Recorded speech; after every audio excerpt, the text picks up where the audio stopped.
So what's the arrangement? I asked. That we're both allowed to sleep with one stranger a year, she said. You're kidding. I am not kidding, she said. And basically that means... Hang on, I said, holding up my hand. Every year. Well, because the way...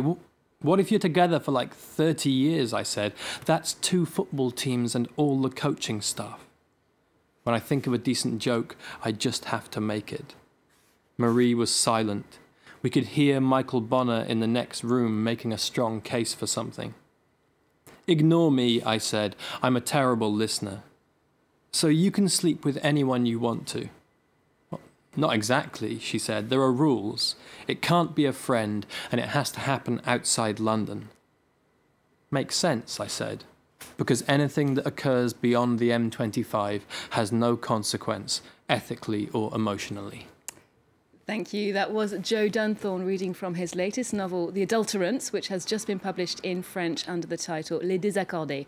It's a very funny and frighteningly recognisable portrait of millennial life in north-east London. Joe, welcome to the show. Thank you. Well, the passage you just read mentions some of the ambiguity of the relationships in this book, what constitutes cheating, perhaps. But it also tells us how the characters feel about the city they live in. London, is it that much of a bubble?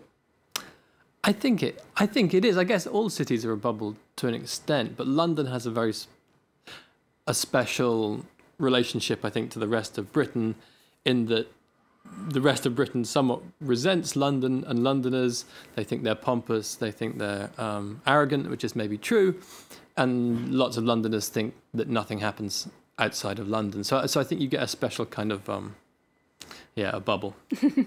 And the book takes place in the summer of 2011 when riots, in fact, broke out over London. And despite that violence, it almost seems like a simpler time looking back, given how divided the UK is right now politically. Right, yeah, that's true. In a weird, counterintuitive way, the riots allowed conversations between people. In fact, I think in a strange way, people saw sides of London that they wouldn't normally see, and it brought, I don't want to say it brought communities together, because obviously it did lots of damage too, but there was an element of unity that came out of it. But when you look at where we are with Brexit, it couldn't be further from that.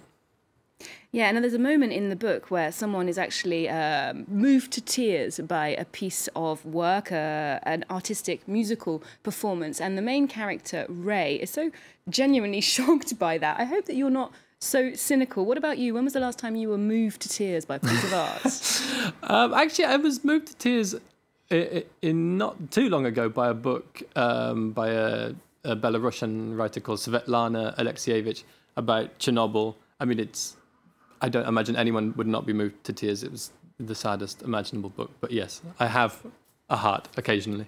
But not classical music? No, definitely not. Well, live performances are part of the appeal at a new space here in Paris, although its raison d'être is, in fact, books, so one that's good for you. Ici is a new independent bookshop that's just opened in the centre of Paris. It's an optimistic project at a time when the sector's under pressure from major online retailers. France 24's reporters went to find out more. An increasingly rare sight in the heart of Paris, an independent bookstore, and a big one at that, with some 40,000 books displayed across 500 metres squared. Ici, which translates as here, is taking a risky bet, gearing up to take on its ultimate competitor.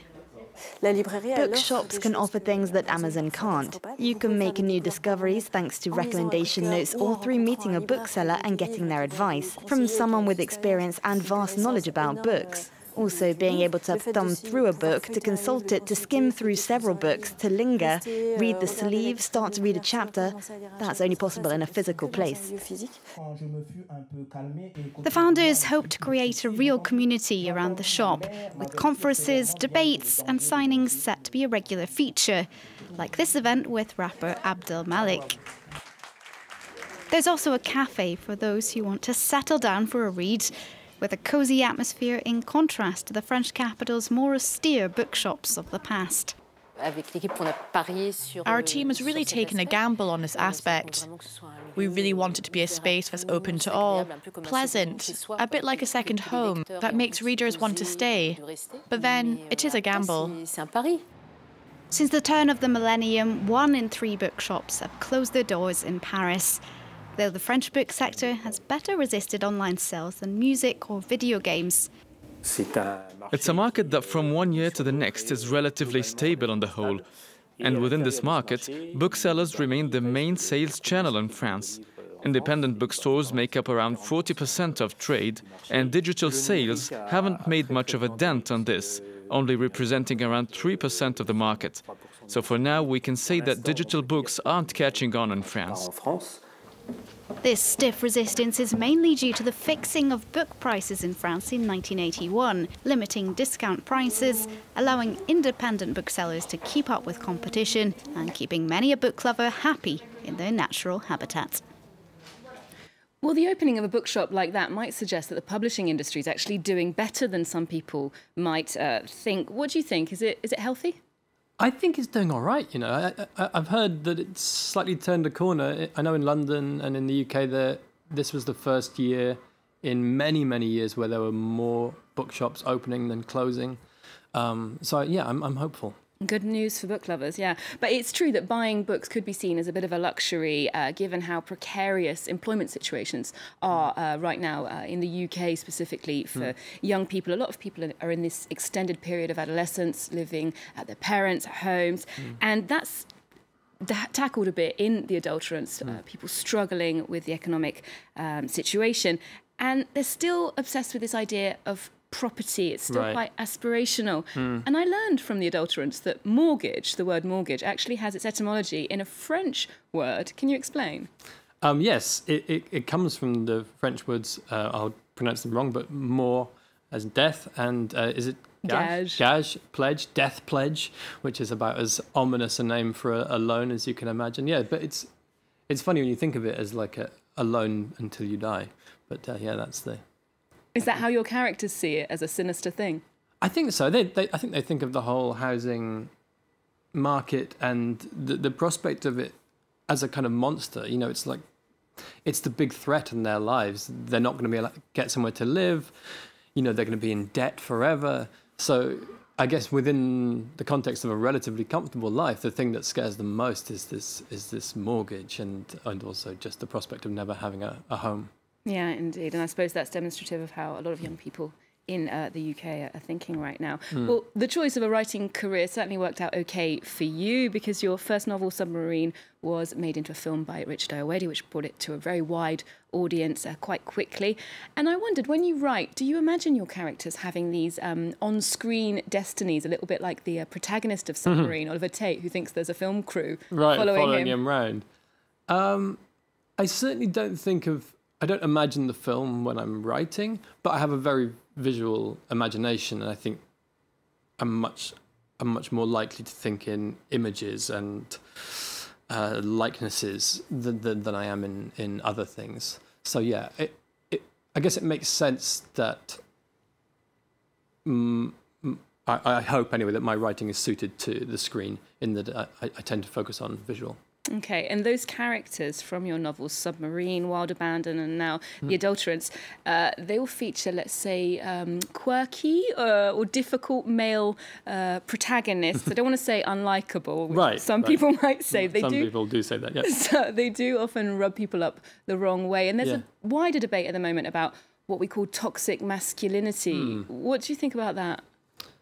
Well, I think my characters tend to be in dialogue with that toxic masculinity. My characters tend to be aware of toxic masculinity and think of themselves perhaps as above it, in that way of I guess, a modern man. You know, I would never behave like my father. I would never be macho. But there's also, I guess, a part of them that is regressive and that is unable to let go of that slightly more, whether it be like hyper-competitive or objectifying male gaze. So these are conflicted men in my books. They want to be modern, futuristic and feminist, but they're also drawn back to the more basic male figure. caught up in a bit of an identity crisis. And there's one very, very funny moment in The Adulterants when a character tries to track down somebody else on the internet. I must say these are two men, actually. And he has a bit of trouble saying no social media, and you know what that means. He's too busy living his worthwhile life. I detect a bit of cynicism there. Do you think that social media is stopping us from living worthwhile lives? Oh, that's a difficult question. I am on social media, so it would be hypocritical to say yes, but I don't think it brings me much happiness. To be honest, I'm on it for my job, but I would like to not be on it. But I guess the modern world demands that I am. So yeah. Okay, an uncomfortable compromise. Now, finally, we asked you for a cultural tip, and you've pointed us in the direction of something you enjoyed recently, a performance by Olivier de Sagazin. He's an artist who's also a sculptor and a performer. He creates pieces that are pretty impossible to categorise. What was it about his art that got your attention? I was so visceral. A weird combination between truly terrifying and the sort of thing actually maybe you didn't want to see. Like, on the one hand, I wish I'd never been to see his show. But on the other hand, it was probably the most unique performance I've ever seen. Yeah. A very complex review. Do go, don't go. Yeah, go, but be, have a stiff drink beforehand. OK, thank you very much for joining us, Joe Dunthorne. We'll leave you with a clip of Olivier's slightly messy performance, Hybridation. Remember, you can get more arts and culture on our website, and you can keep up with us on social media too. There's more news coming up on France 24 after this.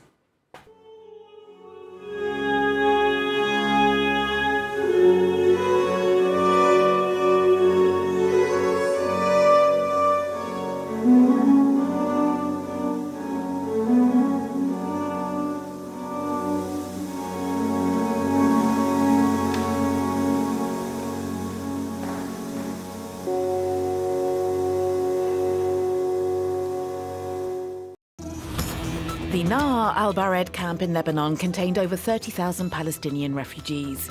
In May 2007, the Lebanese army attacked the camp to flush out terrorists, forcing women and children to flee. At the time, France 24 was the only media outlet to enter the camp and speak to the refugees. A decade later, only half its inhabitants have returned. France 24's Sophia Amara has been back to Little Palestine to meet the families who are rebuilding their lives from scratch. All this week, we revisit the Palestinian refugee camp Nahar al-Bared in Lebanon for France 24.